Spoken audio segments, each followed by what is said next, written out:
Okay. Shri Padmarajan sir, ഇവിടെ നിലവിൽ ജപ്പാനെ മറികടന്നുകൊണ്ട് ലോകത്തിലെ 4ാമത്തെ വലിയ സാമ്പത്തിക ശക്തിയായി ഇന്ത്യ മാറിയിരിക്കുന്നു.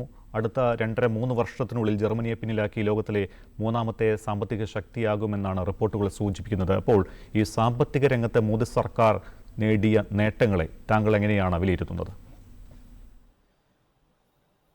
ഞാൻ ഈ കഴിഞ്ഞ 11 വർഷങ്ങളെ കാണുന്നത് ഒരു വീണ്ടെടുക്കലിന്റെ കാലമായിട്ടാണ്. റിട്രീവിങ്.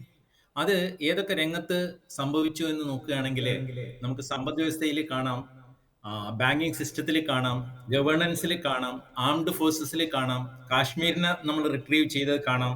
കോവിഡ് എന്നുള്ള ആ മഹാവ്യാധി മാരിയിൽ നിന്നും രാജ്യത്തിനെ എങ്ങനെ റിട്രീവ് ചെയ്തു എന്നുള്ളത്, രാജ്യത്തിന്റെ വിവിധ സെക്ടേഴ്സിന്റെ അലൈൻമെന്റ് റിട്രീവ് ചെയ്തത്, ഇതിനെല്ലാം ഉപരിയായിട്ട് ഭാരതം എന്നുള്ള ആ ഐഡന്റിറ്റി, ആ സ്വത്വം റിട്രീവ് ചെയ്തത്.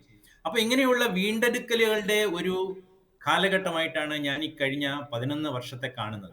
ഇത് വളരെ വിശാലമായിട്ടുള്ള 100 കാര്യങ്ങൾ നമുക്ക് പറയാൻ പറ്റുന്ന ഒരു വിഷയമാണ്. അതിന്റെ വ്യാപ്തി വളരെ കൂടുതലാണെങ്കിലും താങ്കൾ ചോദിച്ച പോലെ സാമ്പത്തിക രംഗത്തേക്ക് നമ്മൾ ആ പെർസ്പെക്റ്റീവിലേക്ക് വരികയാണെങ്കിൽ ആദ്യമായിട്ട് നമ്മൾ 10ാം സ്ഥാനത്തായിരുന്നു 2014 എക്കണോമി വേൾഡ് റാങ്കിങ്ങിൽ ഉണ്ടായിരുന്നത്. അത് ഇന്ന് 4ാം സ്ഥാനത്തേക്ക് എത്തി എന്നുള്ളതും അടുത്ത 2 വർഷത്തിനുള്ളിൽ എന്തായാലും അത് നമ്മൾ ടോപ്പ് 3യിൽ എത്തും എന്നുള്ളതും അതിനെ ഒറ്റ വാചകത്തിൽ തന്നെ ആ യാത്ര, ആ ജേണി എങ്ങനെയായിരുന്നു എന്നുള്ളതിനെ സംഗ്രഹിക്കുന്നുണ്ട്. പക്ഷെ അത് പെട്ടെന്നൊരു ദിവസം സംഭവിച്ചതല്ല, അല്ലെങ്കിൽ യാദൃച്ഛികമായി സംഭവിച്ചതല്ല. ഒരുപാട് രംഗത്തുള്ള ആസൂത്രണത്തിന്റെ അല്ലെങ്കിൽ ആ ഒരു ദർശനത്തിന്റെ ഫലമായിട്ട് ഉണ്ടായിട്ടുള്ള ഒരു റിസൾട്ടാണത്. അതിന് നമുക്ക് പ്രത്യേകിച്ചും എക്കണോമിക്സ്, ഗവേണൻസ്, ബാങ്കിങ് സിസ്റ്റം ഇതെല്ലാം നോക്കുകയാണെങ്കിൽ ആ ഒരു ജേണി വളരെ സിഗ്നിഫിക്കന്റ് ആയിട്ട് കാണാൻ പറ്റും. ഉദാഹരണത്തിന് 2012-13 കാലഘട്ടങ്ങളിൽ നമ്മുടെ ഇൻഫ്ലേഷൻ റേറ്റ് 10 മുതൽ 12% വരെയായിരുന്നു. അതായത് ഡബിൾ ഡിജിറ്റ് ഇൻഫ്ലേഷനിലൂടെ ആയിരുന്നു അന്ന് നമ്മൾ കടന്നുപോയിരുന്നത്. അതേസമയം ഇന്ന് നമ്മളുടെ ഇൻഫ്ലേഷൻ റേറ്റ് 4%-ലും താഴെയാണ്. ഈ 4%-ലും താഴെ എന്ന് പറയുമ്പോൾ RBI അതിൽ അഭിലഷണീയമായി വെച്ചിരിക്കുന്ന ആ ബാൻഡിന്റെ ഉള്ളിലാണ്. അതുകൊണ്ടാണ് നമുക്ക് പലിശ നിരക്കുകൾ കുറയ്ക്കാനും ഗ്രോത്ത്, കൂടുതൽ വലിയ ഗ്രോത്തിനെ ലക്ഷ്യം വെച്ചുകൊണ്ടുള്ള ഒരു പോളിസി, ഫിസ്ക്കൽ പോളിസി അഡോപ്റ്റ് ചെയ്യാനും ഏറ്റവും അവസാനം നടത്തിയിരിക്കുന്ന കമ്മിറ്റിയുടെ മീറ്റിംഗ് അനുസരിച്ചിട്ട് റിസർവ് ബാങ്കിന് പ്രഖ്യാപിക്കാൻ കഴിഞ്ഞിട്ടുള്ളത്. അപ്പോൾ ആ 12%-ൽ നിന്ന് 4%-ലേക്ക് ആ പണപ്പെരുപ്പത്തിന്റെ നിരക്കിനെ കൊണ്ടുവന്നു എന്നുള്ളത് വളരെ ഇമ്പോർട്ടന്റ് ആണ്.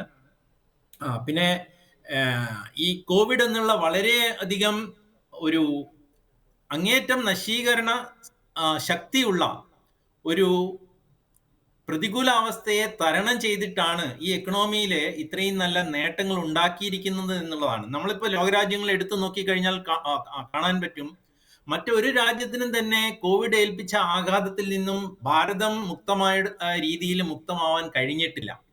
ആ കോവിഡിന്റെ വെല്ലുവിളികളെ നേരിട്ട് എത്രയും പെട്ടെന്ന് അന്ന് നമ്മൾ കൊണ്ടുവന്ന പാക്കേജസ് നമ്മുടെ ചെറുകിട സംരംഭങ്ങളെ ആയാലും ശരി, ഇടത്തരം വ്യവസായങ്ങളെ ആയാലും ശരി, വലിയ വ്യവസായങ്ങളെ ആയാലും ശരി, എല്ലാവർക്കും തന്നെ അതിന്റെ ആ ഒരു ഇമ്പാക്ട് ഏറ്റവും ചുരുങ്ങിയ തോതിൽ മാത്രം ബാധിക്കുന്ന രീതിയിലും എത്രയും പെട്ടെന്ന് നോർമൽസിയിലേക്ക് തിരിച്ചു വരാൻ കഴിയുന്ന രീതിയിലും ഗവൺമെന്റിന് മാനേജ് ചെയ്യാൻ പറ്റി എന്നുള്ളത് വളരെ വലിയ ഒരു നേട്ടമായിട്ട് തന്നെയാണ് ഞാൻ കാണുന്നത്.